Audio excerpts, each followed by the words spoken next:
டேய் இங்கே திருச்சியில் பஸ்ஸில் போகிறதுக்கு 1000 ரூபாவா 2000 ரூபாவா இல்லை 3000 ரூபாவா அதுக்கும் மேலே. நீ பஸ்ஸில் போகிறதுக்கு போல நீ ஃப்ளைட்டில் போனாலே அவ்வளோதான்டா வருது. ஏன்டா உங்களுக்கு கொள்ளை எடுக்கிறதுக்கு அளவு வேணாம்படா. வாங்க மக்களே, நம்ம இன்றைக்கி என்ன பார்க்க போகிறோன்னா நாளைக்கு ஒரு முக்கியமான நாள். அந்த நாளுக்கு நம்ம இங்கேருந்து கிளம்பி போய் வீட்டுக்கு போய் அங்கேருந்து நம்ம ஓட்டர் ஐடி எடுத்துன்னு போய் ஓட்டு போட்டே ஆகணும். நம்ம ஜனநாயக கடமை பண்ணி ஆகணும்னு சொல்லிட்டு உலகம் பூரா இங்கேருந்து சைக்கிள்லேயோ பைக்லேயோ கார்லேயோ பஸ்ஸுலையோ ஏரோப்ளைன்லையோ எப்படியோ மக்கள் அவங்க ஊருக்கு போய் சேருது. அந்த ஓட்டு போட்டுடணும், ஜனநாயக கடமை பண்ணிடணும், சரியான ஆளை தேர்ந்தெடுத்துடணும் ஆர்வத்தில் ஒரு கடமையை பண்ணுறதுக்காக கிளம்பி நிற்கிறாங்க.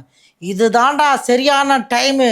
தீபாவளிக்கு நான் அடிப்பேன், பொங்கலுக்கு அடிப்பேன், ஆனால் நான் இந்த எலெக்ஷனுக்கு அடிப்பேன்டா அப்படின்னு சொல்லிட்டு ஒரு கும்பல் கிளம்பி போயிடுங்கிறாங்க. ஏற்கனவே நம்ம ஊரெல்லாம் டிராஃபிக்கு, அந்த டிராஃபிக்கை விட்டுரும். சென்னை சிட்டி தாண்டி போகிறதுக்குள்ளேயே காலைல 6 மணி ஆகிடும். அதுக்குள்ளேயே எலெக்ஷன் ஆரம்பிச்சிடுவாங்க, அது வேறு விஷயம்.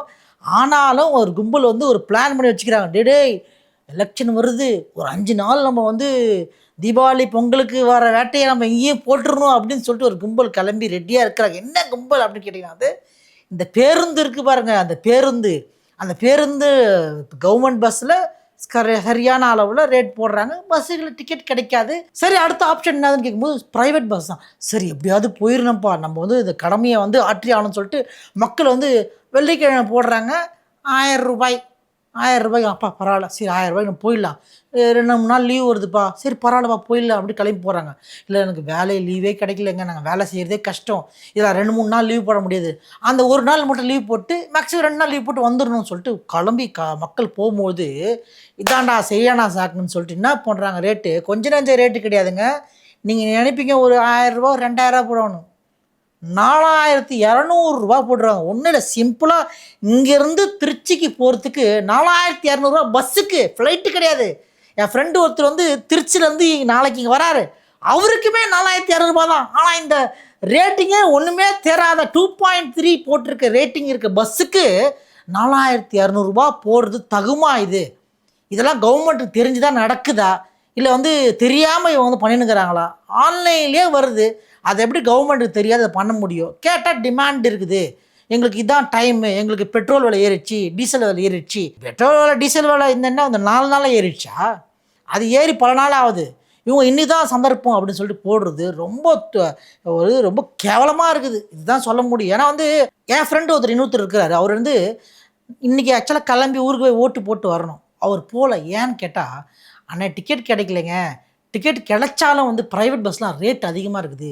இங்கே இருக்க திருச்சிக்கு போகிறதுக்கு நான் சொன்ன 4200 ரூபாய், இன்னொரு பஸ்ஸு 3000 ரூபா இருக்குது. இங்கே 3000 ரூபாய்க்கு நான் போயிட்டு 3000 போயிட்டு 3000 வருது, 6000 ரூபாய் செலவு. வீட்டில் ஒரு சில பல செலவு இருக்கும், 7000 ரூபா. இந்த ஓட்டு போடுறதுக்காக நான் 7000 ரூபாய் செலவு பண்ணி போயிட்டு வரணுமா? ஏன்னு கேட்டால் இவர் கிடைக்கிற சம்பளமே 15000 ரூபாய் 20000 ரூபா. 7000 ரூபாய் சம்பளத்தை தூக்கின்னு போய் இந்த பஸ்ஸுக்கு கொடுத்தா அவர் எப்படி தன்னோட வாழ்வாதாரத்தை எப்படி சமாளிப்பார்? இந்த கேள்விக்கு சரியான அரசு அதிகாரிகள் யாருன்னா என்கிட்ட பதில் சொல்ல தேவையில்ல. இந்த மாதிரி ப்ரைவேட் பஸ்ஸுங்க அதிகப்படியான காசை கொடுத்து மக்களை இந்த மாதிரி ஒரு பெரிய பிரச்சனைக்கு உள்ளாக்குறத நீங்கள் தான் நிறுத்தணும். இன்றைக்கி நாளைக்கு ஓட்டு ரேஷியோ கம்மியாகுது, ஊரில் இங்கே சென்னையிலேருந்து ஊருக்கு போகிறவங்களாம் கம்மியாகிட்டான் அப்படின்னு காரணம் கேட்டிங்கன்னா, அதுக்கு இந்த பிரைவேட் பஸ்ஸும் காரணம். இதுக்கு கவர்மெண்ட் கண்டிப்பாக நடவடிக்கை எடுக்கணும். ஏன்னா போகிறதுக்கு சரியான அளவில் காசு போட்டால் பரவாயில்ல. நீங்கள் இஷ்டமேனுக்கு ரேட்டு போட்டிங்கன்னா அவனால் அந்த ஓட்டு போட முடியாத சூழ்நிலை வருது. நீங்கள் கேட்கலாம், முன்னாடியே போயிட வேண்டியதானப்பா, ஏன் வேலை வெட்டி கிடையாதாப்பா, அவன் வேலை செய்ய வந்திருக்கிறான், முன்னாடியே ஒரு மாதத்துக்கு முன்னாடி வீட்டில் உட்காந்து போனால் 1000 ரூபா டிக்கெட் வாங்கி சரியான டைம் மட்டும் ஒரு 2 நாள் 2 நாள் லீவ் போட்டு போகலான்னு இருக்கவனை இப்படி துன்புறுத்தினா அவனால் அந்த கடமையை பண்ண முடியுமா? அதுக்கு யார் பொறுப்பாக முடியும்? அதுக்கு இந்த ப்ரைவேட் பஸ்காரங்க போடுற இந்த ரேட்டு தான் பொறுப்பாக முடியும். இதை தட்டி கேட்காத கவர்மெண்ட்டு கண்டிப்பாக அதுக்கு பதில் சொல்லணும்.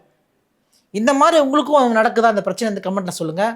நம்ம சேனலை தொடர்ந்து பார்க்குறீங்கன்னா ஷேர் பண்ணுங்கள், லைக் பண்ணுங்கள், சப்ஸ்கிரைப் பண்ணுங்கள். பாய்.